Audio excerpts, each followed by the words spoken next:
તો સુરતના આદિજાતિ પ્રશ્નોને લઈને ગાંધીનગરમાં મહત્વની બેઠક થઈ। નાયબ મુખ્યમંત્રી હર્ષ સંઘવીના અધ્યક્ષસ્થાને બેઠક યોજાઈ। આદિજાતિ ખેડૂતોને જમીન આપવા મુદ્દે ચર્ચા થઈ। આદિજાતિ મંત્રી નરેશ પટેલનું મહત્વનું નિવેદન, વહેલી તકે જમીન માપણીની કામગીરી કરાશે।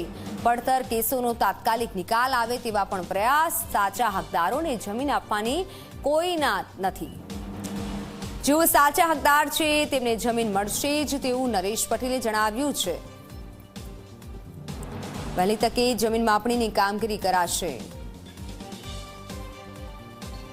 આજે જે પ્રશ્ન હતા કે કેટલાક લોકોને અધિકાર પત્ર જે આપ્યા છે એની પાકી સનદ ક્યારે ગણાય કે 7/12માં નોંધ પડવી જોઈએ। રેવન્યુ વિભાગને પણ સાથે રાખ્યા છે કે વહેલી તકે એની માપણી થઈ જાય। ફોરેસ્ટ વિભાગ, અમારો ટ્રાઇબલ વિભાગ સાથે મળીને એને એક્ઝેક્ટ જે મળવાપાત્ર જમીન છે એનો રેકોર્ડ એના હાથમાં આવી જાય। એ પ્રકારની પણ કેટલીક ચર્ચાઓ થઈ અને કેટલાક જે પડતર કેસો છે એ પડતર કેસોનો તાત્કાલિક નિકાલ આવે। જે સાચા હકદારો છે એને આજે પણ સરકારની બિલકુલ ના નથી જમીન આપવા માટે।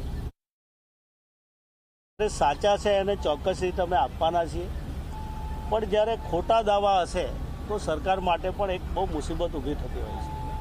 પણ તેમ છતાં જે કંઈ અત્યારે જે ત્યાં આંદોલન ચાલી રહ્યું છે, આજે પણ અમારી બેઠકમાં મોટાભાગે ચર્ચા થઈ છે અને જે સાચા હશે તો ચોક્કસ રીતે અમે એને જમીન આપવાના છીએ। અને બાકીના જે ટ્રાઇબલના જે કેટલાક પ્રશ્નો હતા અમારા, એ પણ અમે દર વખતે મિટિંગો કરીને જે લોકો પાસેથી જે કેટલાક પ્રશ્નો આવતા હોય છે એ પ્રશ્નોનો નિકાલ કેવી રીતે આવી શકે એ માટે અમારી આવી બેઠકો સતત ચાલતી રહી છે અને એના માટેની અમારી બેઠક હતી।